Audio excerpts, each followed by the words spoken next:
Good afternoon, everybody. I just met again with my National Security Council on the campaign to destroy ISIL.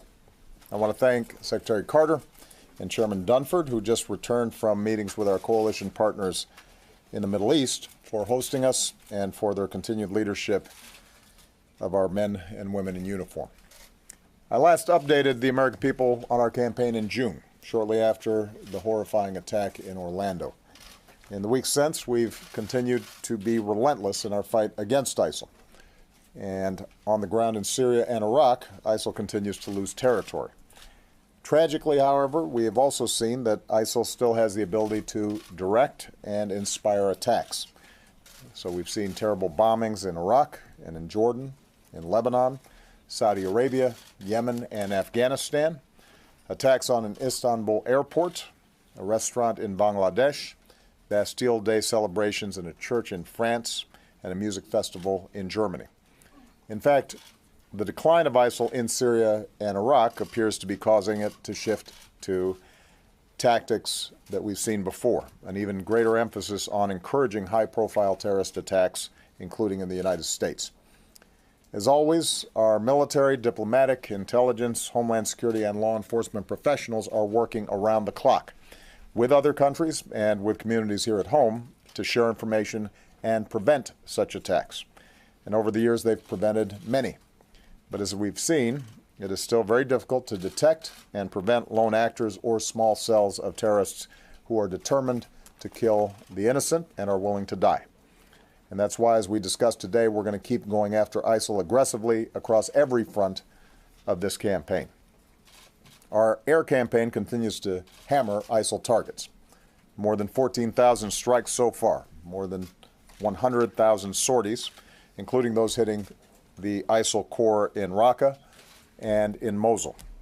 And in stark contrast to ISIL, which uses civilians as human shields, America's armed forces will continue to do everything in our power to avoid civilian casualties. With our extraordinary technology, we're conducting the most precise air campaign in history. After all, it is the innocent civilians of Syria and Iraq who are suffering the most and who need to be saved from ISIL's terror. And so when there are allegations of civilian casualties, we take them very seriously. We work to find the facts, to be transparent, and to hold ourselves accountable for doing better in the future. We continue to take out senior ISIL leaders and commanders.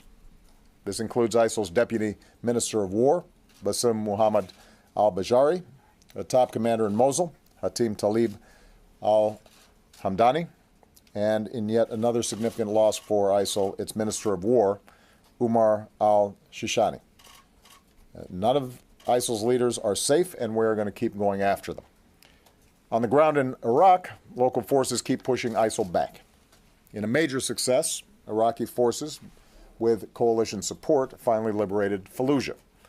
Now they're clearing ISIL fighters from more areas up the Euphrates Valley, and Iraqi forces retook the strategic air base at Qayyara, just 40 miles from Mosul, now the last major ISIL stronghold in Iraq. Given the success, the additional 560 U.S. support personnel that I ordered to Iraq last month will help turn this base into a logistical hub and launchpad for Iraqi forces as they push into Mosul. Meanwhile, in Syria, a coalition of local forces backed by our special operations forces and airstrikes continues to take the fight to ISIL as well. The coalition is fighting its way into the town of Manbij, a gateway for ISIL fighters coming in and terrorists heading out to attack Europe, which is why ISIL is fighting hard to hold it. As ISIL is beaten back, we're gaining vast amounts of intelligence, thousands of documents, thumb drives, digital files, which we will use to keep destroying ISIL's networks and stop foreign fighters. We also continue to intensify our efforts against al-Qaeda in Syria, which, no matter what name it calls itself, cannot be allowed to maintain a safe haven to train and plot attacks against us. I do want to step back and note the broader progress that has been made in this campaign so far. 2 years ago, ISIL was racing across Iraq to the outskirts of Baghdad itself, and to many observers, ISIL looked invincible. Since then, in Iraq, ISIL has lost at the Manbij Dam, at Tikrit, at Beji, at Sinjar, at Ramadi, at Hit, at Rutbah, and now Fallujah. In Syria, ISIL's lost at Kobani and Tel Abyad, and the Tishrin Dam and al-Shaddadi. ISIL has lost territory across vast stretches of the border with Turkey and almost all major transit routes into Raqqa. And in both Iraq and Syria, ISIL has not been able to reclaim any significant territory that they have lost. So I want to repeat, ISIL has not had a major successful offensive operation in either Syria or Iraq in a full year. Even ISIL's leaders know they're going to keep losing. In their message to followers, they're increasingly acknowledging that they may lose Mosul and Raqqa, and ISIL is right. They will lose them. And we'll keep hitting them and pushing them back and driving them out until they do. In other words, ISIL turns out not to be invincible. They are, in fact, inevitably going to be defeated. But we do recognize at the same time that the situation is complex, and this cannot be solved by military force alone. That's why last month the United States and countries around the world pledged more than $2 billion in new funds to help Iraqis stabilize and rebuild their communities. It's why we're working with Iraq so that the military campaign to liberate Mosul is matched with humanitarian and political efforts to protect civilians and promote inclusive governance and development. So ISIL cannot return by exploiting divisions or new grievances. In Syria, as I've repeatedly said, defeating ISIL and al-Qaeda requires an end to the civil war and the Assad regime's brutality against the Syrian people, which pushes people into the arms of extremists. The regime and its allies continue to violate the cessation of hostilities, including with vicious attacks on defenseless civilians, medieval sieges against cities like Aleppo, and blocking food from reaching families that are starving. It is deplorable, and the depravity of the Syrian regime has rightly earned the condemnation of the world. Russia's direct involvement in these actions over the last several weeks raises very serious questions about their commitment to pulling the situation back from the brink. The U.S. remains prepared to work with Russia to try to reduce the violence and strengthen our efforts against ISIL and al-Qaeda in Syria. But so far, Russia has failed to take the necessary steps. Given the deteriorating situation, it is time for Russia to show that it is serious about pursuing these objectives. Beyond Syria and Iraq, we'll keep working with allies and partners to go after ISIL wherever it tries to spread.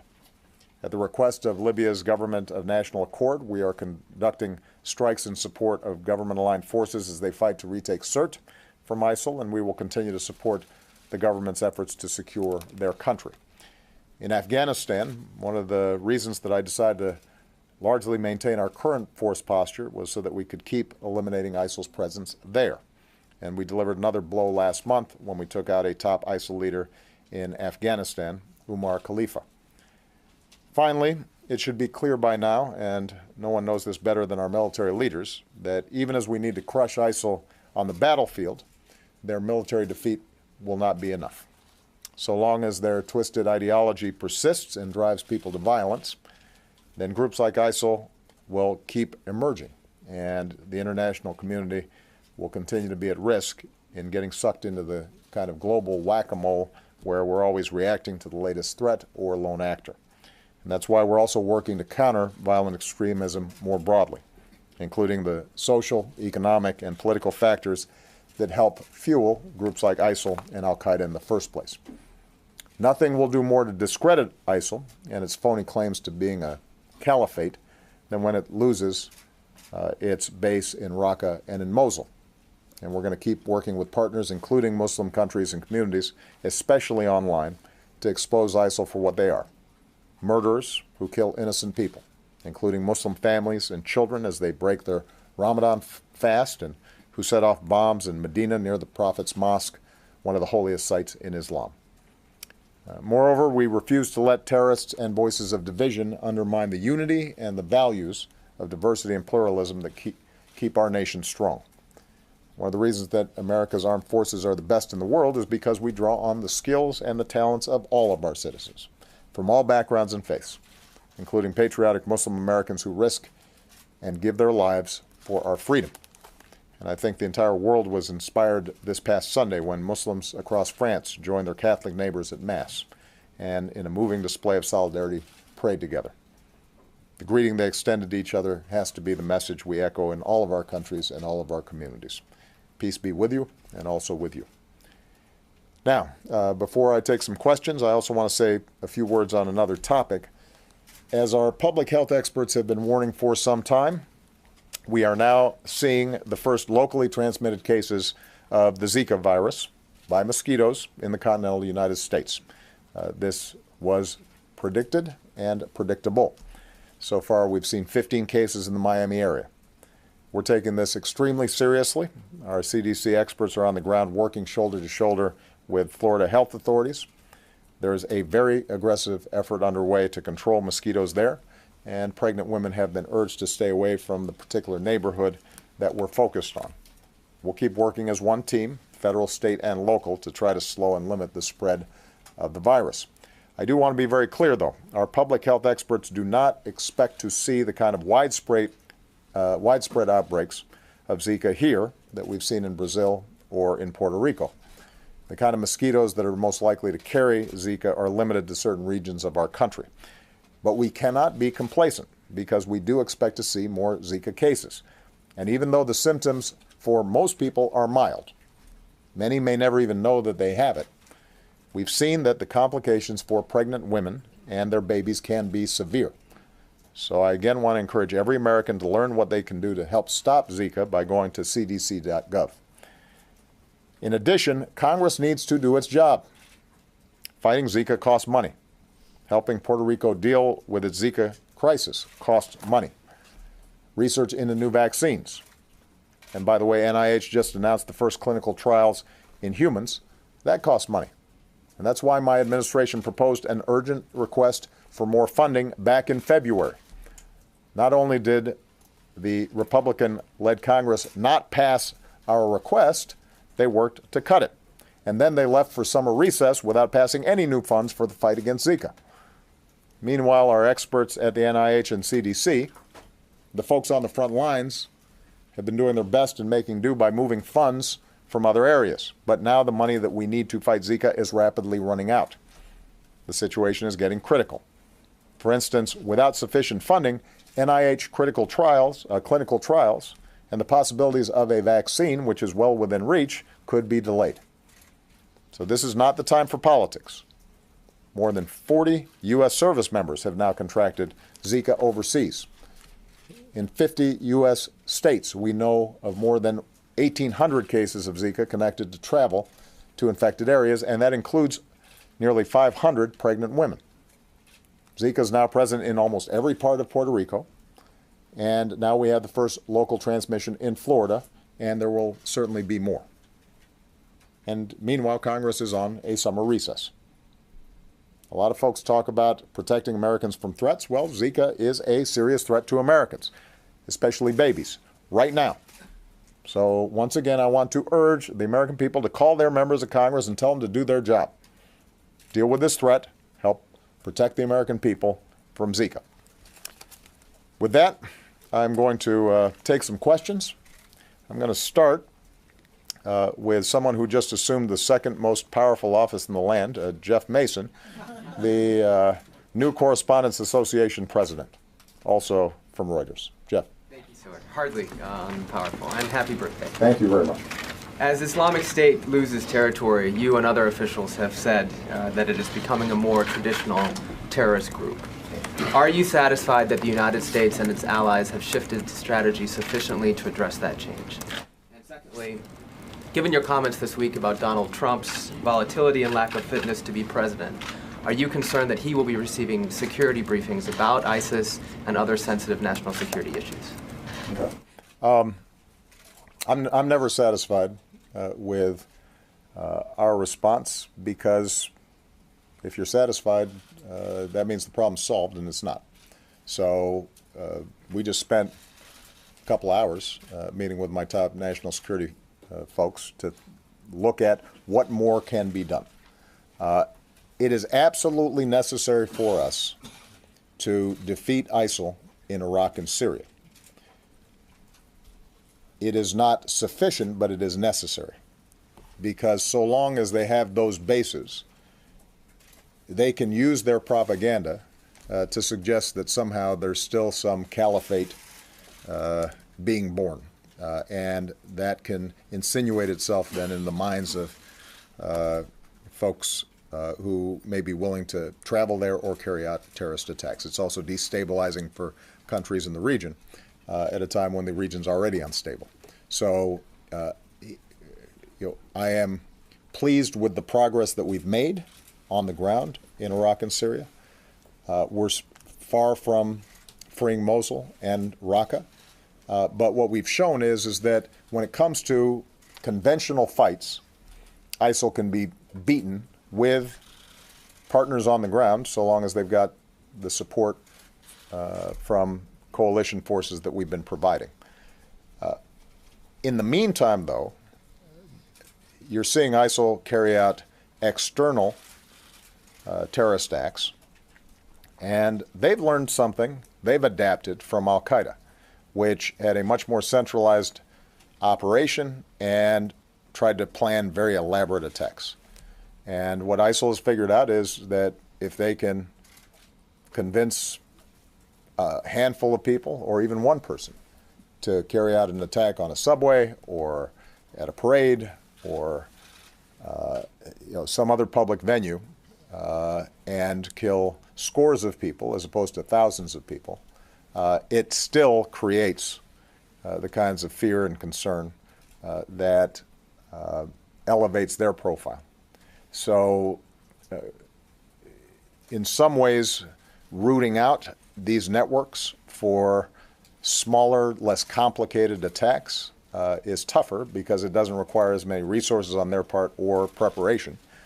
But it does mean that we've got to do even more to generate the intelligence and to work with our partners in order to degrade those networks. And the fact is that those networks will probably sustain themselves even after ISIL is defeated in Raqqa and Mosul. But what we've learned from our efforts to defeat al-Qaeda is that if we stay on it, our intelligence gets better, and we adapt as well. And eventually, we will dismantle these networks also. This is part of the reason why, however, it is so important for us to keep our eye on the ball and not panic, not succumb to fear, because ISIL can't defeat the United States of America or our NATO partners. We can defeat ourselves, though, if we make bad decisions. And we have to understand that as painful and as tragic as these attacks are, that we are going to keep on grinding away, preventing them wherever we can, using a whole of government effort to knock down their propaganda, to disrupt their networks, to take their key operatives off the battlefield, and that eventually we will win. But if we start making bad decisions, indiscriminately killing civilians, for example, in some of these areas, instituting offensive religious tests on who can enter the country, those kinds of strategies can end up backfiring. Because in order for us to ultimately win this fight, we cannot frame this as a clash of civilizations between the West and Islam. That plays exactly into the hands of ISIL and the perversions, the perverse interpretations of Islam that they're putting forward. As far as Mr. Trump, we are going to go by the law, which is that, and both the tradition and the law, that if somebody's the nominee, the Republican nominee for president, they need to get a security briefing so that if they were to win, they are not starting from scratch in terms of being prepared for this office. And I'm not going to go into details of the nature of the security briefings that both candidates receive. What I will say is that they have been told these are classified briefings. And if they want to be president, they got to start acting like president. And that means being able to receive these briefings and not spread them around. Are you worried about that? Well, I think I've said enough on that. Mary Bruce. Thank you, Mr. President. What is your response to critics who say the $400 million in cash that you sent to Iran was a ransom payment? Was it really simply a pure coincidence that a sum that was a payment that was held up for almost 4 decades was suddenly sent at the exact same time that the American prisoners were released? And can you assure the American people that none of that money went to support terrorism? Okay. It's been interesting to watch this story surface. Some of you may recall, we announced these payments in January, many months ago. There wasn't a secret. We announced them to all of you. Josh did a briefing on them. This wasn't some nefarious deal. And at the time, we explained that Iran had pressed a claim before an international tribunal about them recovering money of theirs that we had frozen, that as a consequence of its working its way through the international tribunal, it was the assessment of our lawyers that we were now at a point where there was significant litigation risk and we could end up costing ourselves billions of dollars. It was their advice and suggestion that we settle. And that's what these payments represent. And it wasn't a secret. We were completely open with everybody about it, and it's interesting to me how suddenly this became a story again. That's point number one. Point number two, we do not pay ransom for hostages. We've got a number of Americans being held all around the world. And I meet with their families. And it is heartbreaking. And we have stood up an entire section of interagency experts who devote all their time to working with these families to get these Americans out. But those families know that we have a policy that we don't pay ransom. And the notion that we would somehow start now in this high-profile way and announce it to the world, even as we're looking into the faces of other hostage families whose loved ones are being held hostage, and say to them that we don't pay ransom, defies logic. So that's point number two. We do not pay ransom. We didn't here, and we won't in the future. Precisely because if we did, then we would start encouraging Americans to be targeted, much in the same way that some countries that do pay ransom end up having a lot more of their citizens being taken by various groups. Point number three is that the timing of this was in fact dictated by the fact that as a consequence of us negotiating around the nuclear deal, we actually had diplomatic negotiations and conversations with Iran for the first time in several decades. So the issue is not so much that it was a coincidence as it is that we were able to have a direct discussion. John Kerry could meet with the foreign minister, which meant that our ability to clear accounts on a number of different issues at the same time converged. And it was important for us to take advantage of that opportunity, both to deal with this litigation risk that had been raised. It was important for us to make sure that we finished the job on the Iran nuclear deal. And since we were in a conversation with them, it was important for us to be able to push them hard in getting these Americans out. And let me make a final point on this. It's now been well over a year since the agreement with Iran to stop its nuclear program was signed. And by all accounts, it has worked exactly the way we said it was going to work. You'll recall that there were all these horror stories about how Iran was going to cheat and this wasn't going to work, and Iran was going to get $150 billion to finance terrorism and all these kinds of scenarios. And none of them have come to pass. And it's not just the assessment of our intelligence community, it's the assessment of the Israeli military and intelligence community, the country that was most opposed to this deal, that acknowledges this has been a game changer and that Iran has abided by the deal and that they no longer have the sort of short-term breakout capacity that would allow them to develop nuclear weapons. So what I'm interested in is if there's some news to be made, why not have some of these folks who were predicting disaster say, you know what, this thing actually worked? Now, that would be a shock. That would be impressive.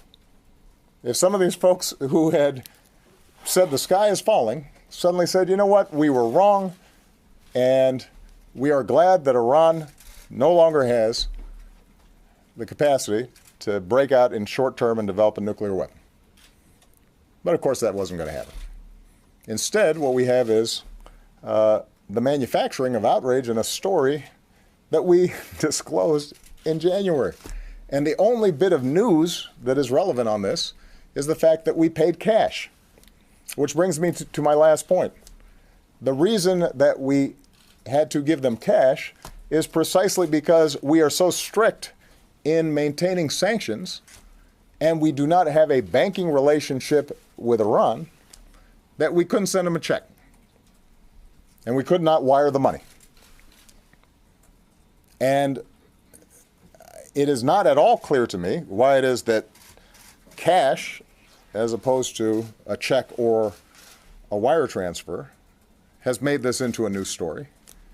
You know, maybe because it kind of feels like some spy novel or, some, crime novel, because cash was exchanged. The reason cash was exchanged is because we don't have a banking relationship with Iran, which is precisely part of the pressure that we were able to apply to them so that they would ship a whole bunch of nuclear material out and close down a bunch of facilities that, as I remember, 2 years ago, 3 years ago, 5 years ago, was people's top fear and priority, that we make sure Iran doesn't have breakout nuclear capacity. They don't. This worked. Josh Letterman. Thank you, Mr. President. Repeatedly now, Donald Trump has said that this election will be rigged against him, challenging really the core foundation of our democratic system. Can you promise the American people that this election will be conducted in a fair way? And are you worried that comments like his could erode the public's faith in the outcome of the election? And if he does win, given that you've just declared him unfit, what will you say to the American people? Well, at the end of the day, it's the American people's decision. I have one vote. I have the same vote you do. I have the same vote that all the voters who are eligible all across the country have. I've offered my opinion, but ultimately it's the American people's decision to make collectively. And if somebody wins the election and they are president, then my constitutional responsibility is to peacefully transfer power to that individual and do everything I can to help them succeed.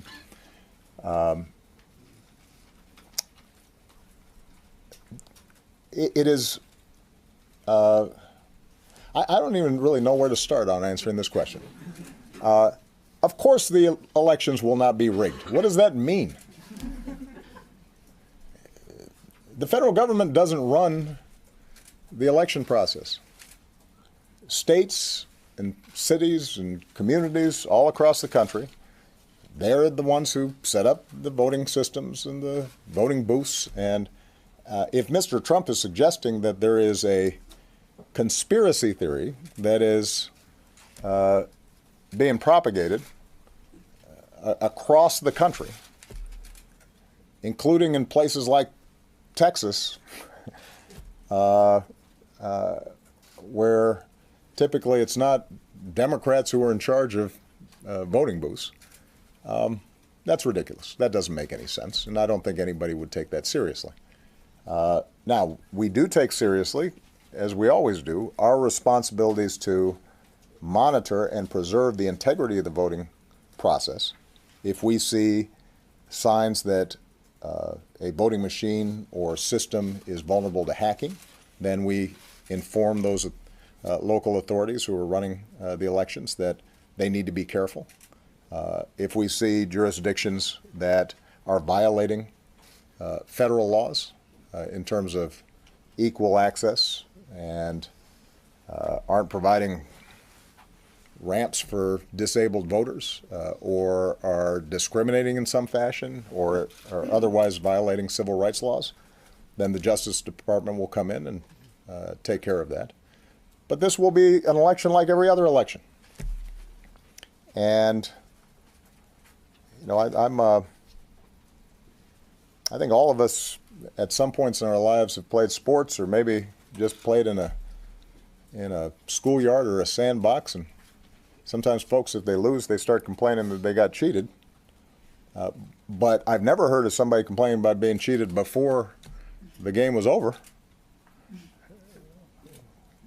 or before the scores even tallied. So my suggestion would be, you know, go out there and try to win the election. If Mr. Trump is up 10 or 15 points on election day and ends up losing, then, you know, maybe he can raise some questions.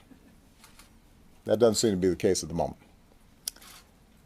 Barbara Starr. Thank you, Mr. President. On the question of ISIS expansion that you've been talking about, because you see them expanding around the world, because you see them trying to inspire attacks, what is your current level of concern about the homeland? You talked about the protection measures, but what is your assessment about the possibility, your own intelligence advisors suggest it's possible, about the direct ISIS threat to Americans? And if I may follow up somewhat along the same lines, what is your assessment today as you stand here about whether Donald Trump can be trusted with America's nuclear weapons? You know, on your second question, and I'll sort of address this to any additional Trump questions. I would ask all of you to just make your own judgment. I've made this point already multiple times. Just listen to what Mr. Trump has to say and make your own judgment with respect to how confident you feel about his ability to manage things like our nuclear triad. With respect, sir, it suggests that you're not confident. Well, as I recall, I just answered a question about this a couple days ago, and I thought I made myself pretty clear. And I don't want to just keep on repeating it or a variation on it. I obviously have a very strong opinion about the two candidates who are running here. One is very positive, and one is not so much. And I think that you will just hear any further questions that are directed to this subject. I think you'll hear pretty much variations on the same theme. What I can say is this is serious business, and the person who is in the Oval Office and who our Secretary of Defense and our Joint Chiefs of Staff and our outstanding men and women in uniform report to, you know, they are counting on somebody who has the temperament and good judgment to be able to make decisions to keep America safe. And that should be very much on the minds of voters when they go into the voting booth in November. In terms of the threat that ISIL poses to the homeland, I think it is serious. We take it seriously. And as I said earlier, precisely because they are less concerned about big, spectacular 9/11 style attacks, because they've seen the degree of attention they can get with smaller scale attacks using small arms or assault rifles, or in the case of Nice, France, a truck.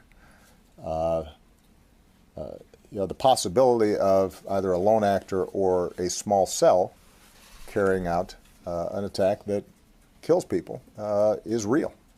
And that's why our intelligence and law enforcement and military officials are working around the clock to try to anticipate potential attacks, to obtain the threads of people who might be vulnerable to brainwashing by ISIL.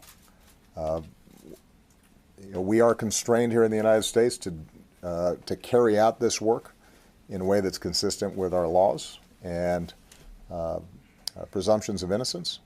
And the fact that we prevent a lot of these attacks as effectively as we do,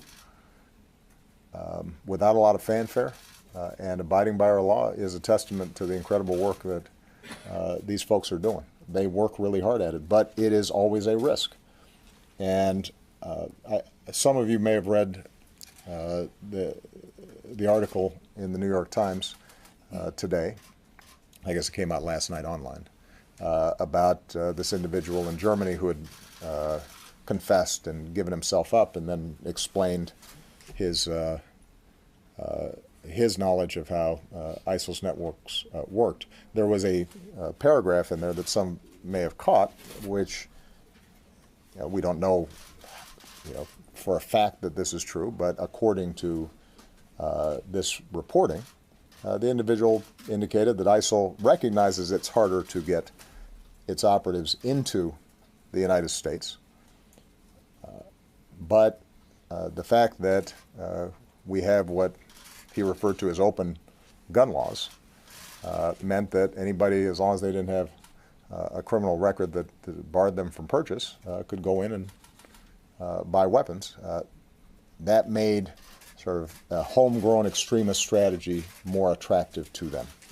And those are the hardest to stop, because by definition, if somebody doesn't have a record, if it's not triggering something, it means that anticipating their actions becomes that much more difficult.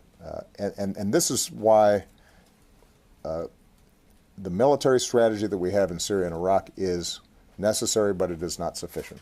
We have to do a better job of disrupting networks, and those networks are more active in Europe than they are here, but we don't know what we don't know, and so it's conceivable that there are some networks here that could be activated. But we also have to get to the messaging that can reach a troubled individual over the internet, and do a better job of disrupting that. And what I've told my team is that although we've been working on this now for 5, 6, 7 years, we've got to put more resources into it. This can't be an afterthought. It's something that we have to really focus on. This is also why how we work with the Muslim American community, the values that we affirm about their patriotism and their sacrifice, and our fellow feeling with them is so important. One of the reasons that we don't have networks and cells that are as active here as they are in certain parts of Europe is because the Muslim American community in this country is extraordinarily patriotic and largely successful, and fights in our military and serves as our doctors and our nurses. And there are communities in which they are raising their kids with love of country and a rejection of violence, and that has to be affirmed consistently. If we screw that up, then we're going to have bigger problems. Gregory Corti of USA Today. There you go. Yesterday, you commuted the sentences of 214 federal inmates. It was the largest single-day grant of commutations in the history of the American presidency. So I wanted to ask you a couple of questions about your clemency thought process. One is, you've talked about this as low-level drug offenders who got mandatory minimum sentences. But about a quarter of the commutations you've granted also had firearms offenses. Given your overall philosophy on firearms, can you reconcile that for us? Sure. And given that previously in your presidency you had sent a memo to the Office of Pardon Attorney saying there was a sort of a predisposition against firearms being carried in clemency, why did you change your mind on that? Sure. Also, the other side of the ledger here is pardons. You've granted more commutations than any president since Calvin Coolidge. You've granted fewer pardons than any two-term president since John Adams. Right. Why is that? Is the focus on commutations taking energy away from pardons? Especially since these are, you've talked about second chances. A full pardon would give people a better chance at those second chances. Sure. And then finally, just one other thing on pardons. Many of your predecessors in the final days of their presidency have reserved that for their more politically sensitive pardons. Okay. Should we expect you to do that, or would you roll that out? Okay. I appreciate the question, Gregory, because I haven't had a chance to talk about this much, and this is an effort that I'm really proud of.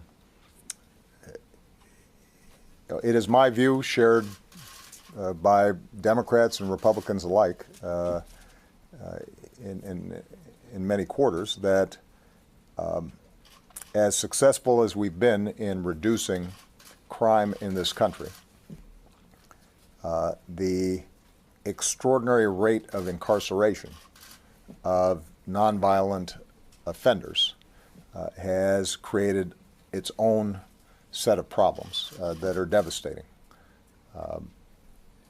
Entire communities have been ravaged, where largely men, but some women, are taken out of those communities. Kids are now growing up without parents.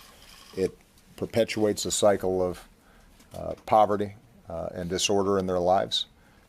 It is disproportionately young men of color that are being arrested at higher rates, charged and convicted at higher rates, and imprisoned for longer sentences.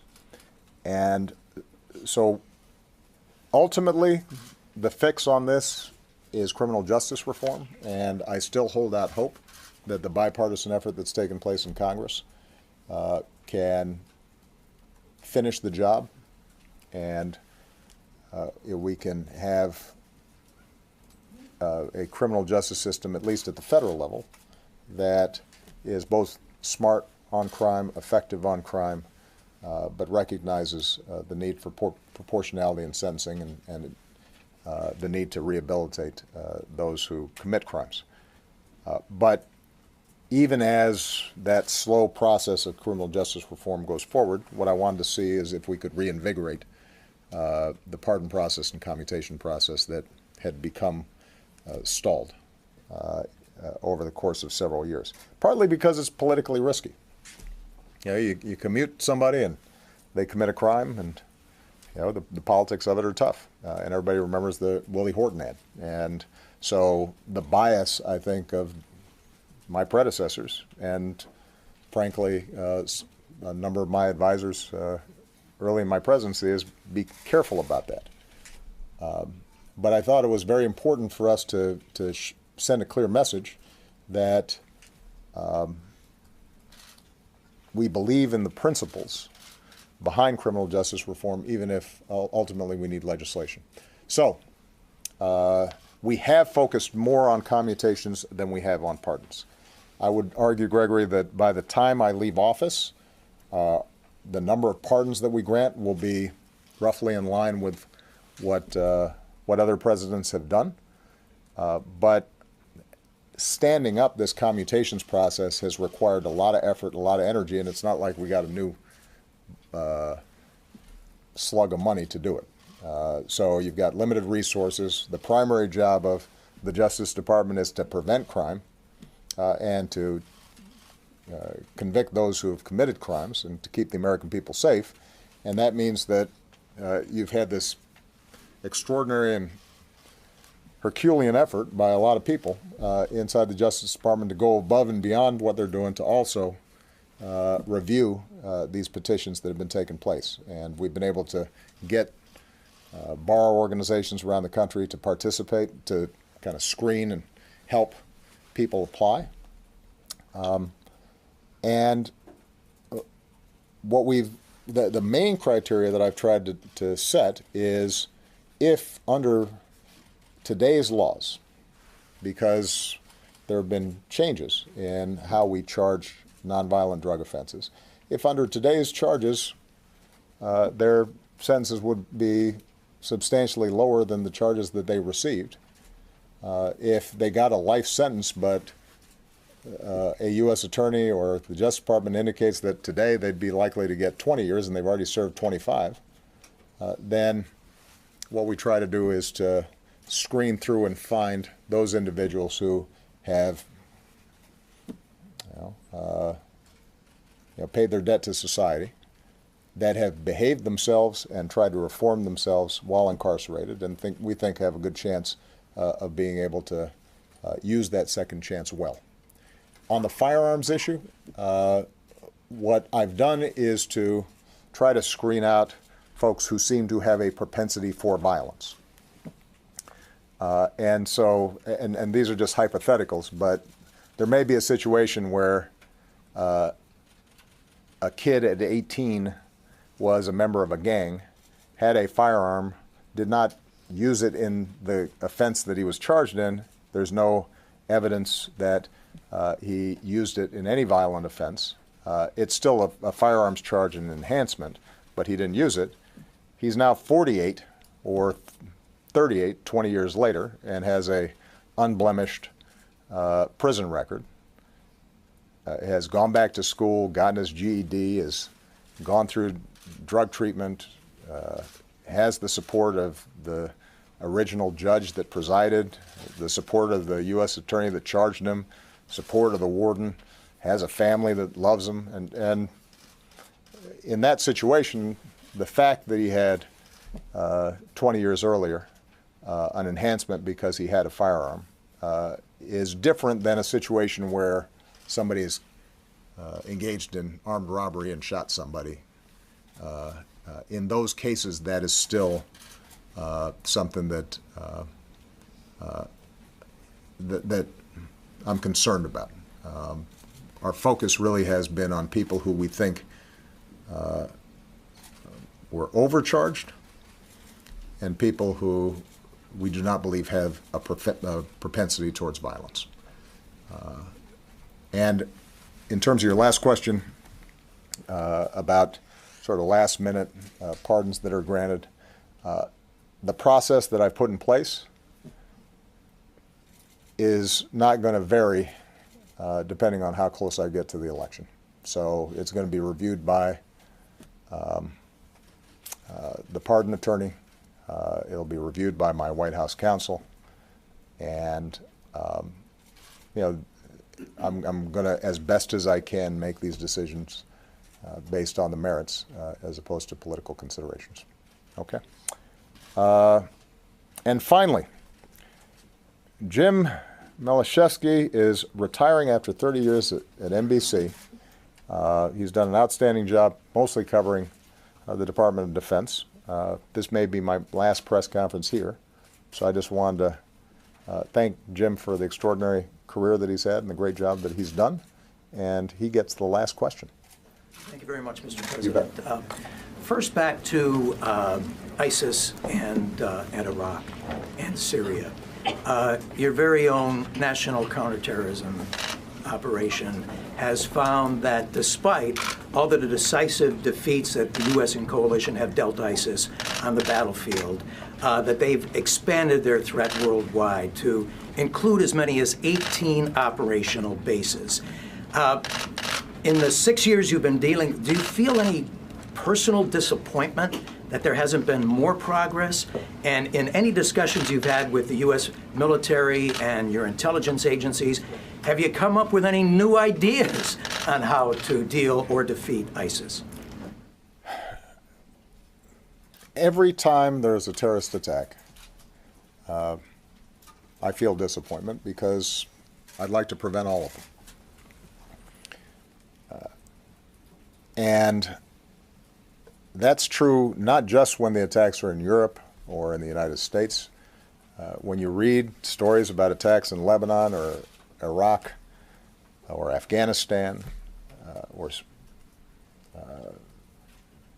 distant parts of the world that don't get as much attention, they get my attention because that's somebody's kid and that's somebody's mom and that's somebody who was just going about his business. And mindlessly, senselessly, this person was murdered. So I haven't gotten numb to it. It bugs me whenever it happens and wherever it happens. And we are constantly pushing ourselves to see, are there additional ideas that we can deploy to defeat this threat? Now, it is important that we recognize terrorism as a tactic has been around for a long time. And if you look at the 70s or the 80s or the 90s, there was some terrorist activity somewhere in the world that was brutal. And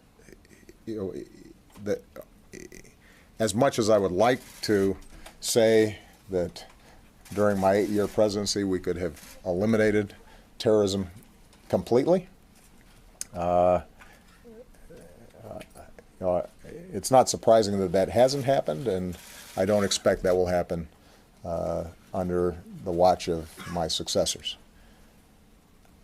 I do think that because of our extraordinary efforts, the homeland is significantly safer than it otherwise would be.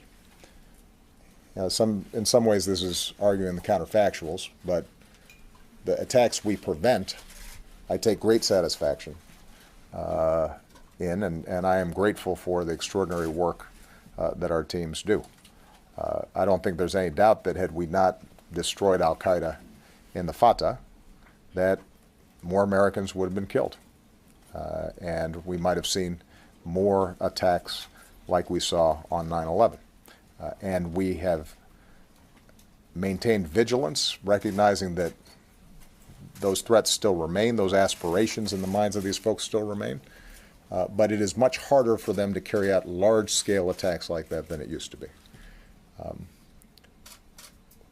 What we have seen is that these lower-level attacks carried out by fewer operatives or an individual with less sophisticated and less expensive weapons can do real damage.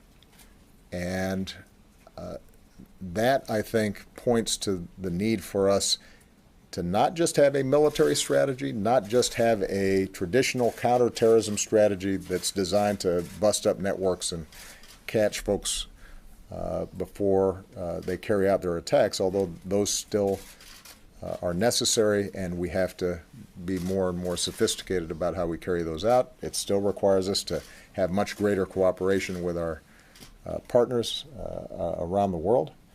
But it points to the fact that we're going to have to do a better job in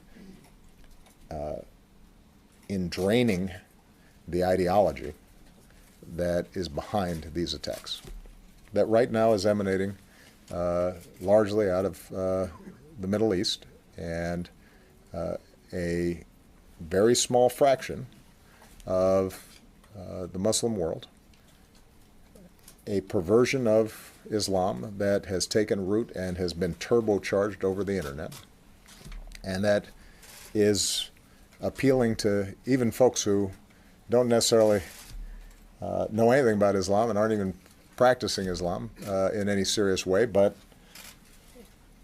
have all kinds of psychosis and latch onto this as some way of being important. and magnifying themselves. And that's tougher because that involves both changes in geopolitics in places like Syria. It requires cultural changes in regions like the Middle East and North Africa that are going through generational changes and shifts as the old order collapses. It requires psychology and thinking about how do these messages of hate reach individuals, and are there ways in which we can intervene ahead of time? All that work is being done, and we've got the very best people at it, and each day they're making a difference in saving lives, not just here, but around the world.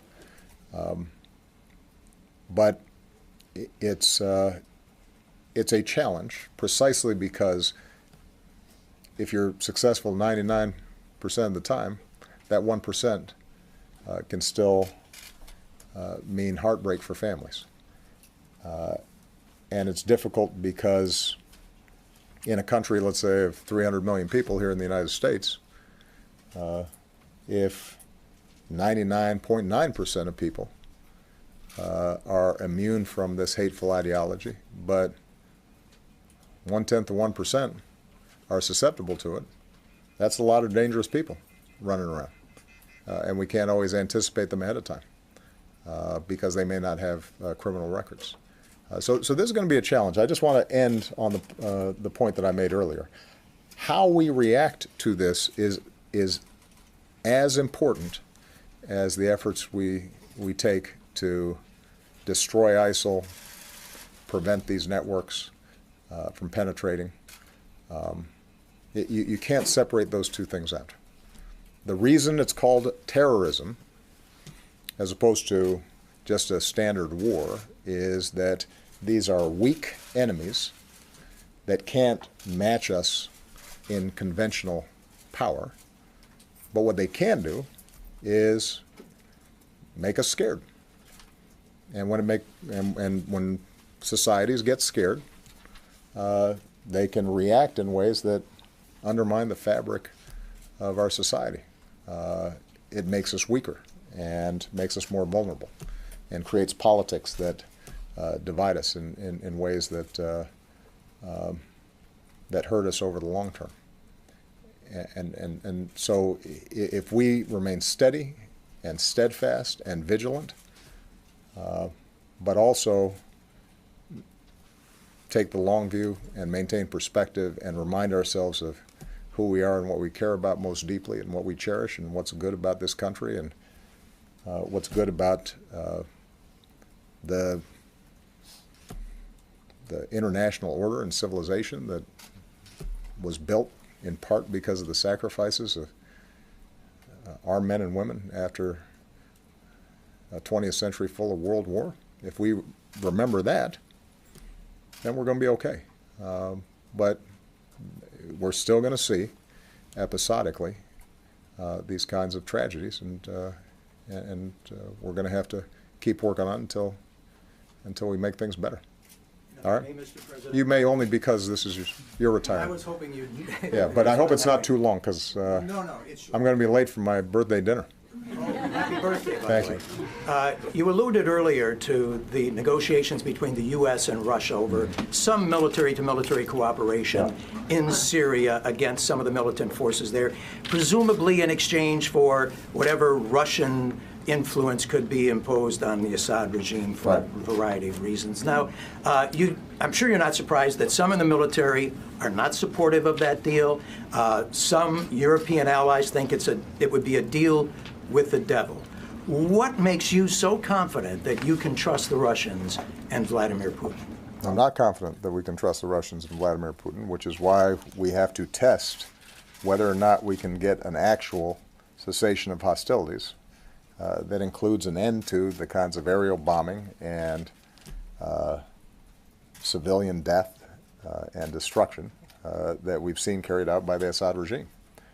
And Russia may not be able to get there either because they don't want to or because they don't have sufficient influence over Assad.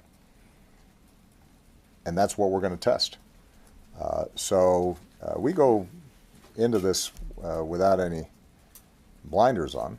We're very clear that Russia has been willing to support a murderous regime that has, and an individual in Assad who has destroyed his country just to cling on to power. What started with peaceful protests has led to a shattering of an entire, pretty advanced society. And so whenever you're trying to broker any kind of deal with individual like that or a country like that, you got to go in there with some skepticism. On the other hand, if we are able to get a genuine cessation of hostilities that prevents indiscriminate bombing, that protects civilians, that allows humanitarian access, and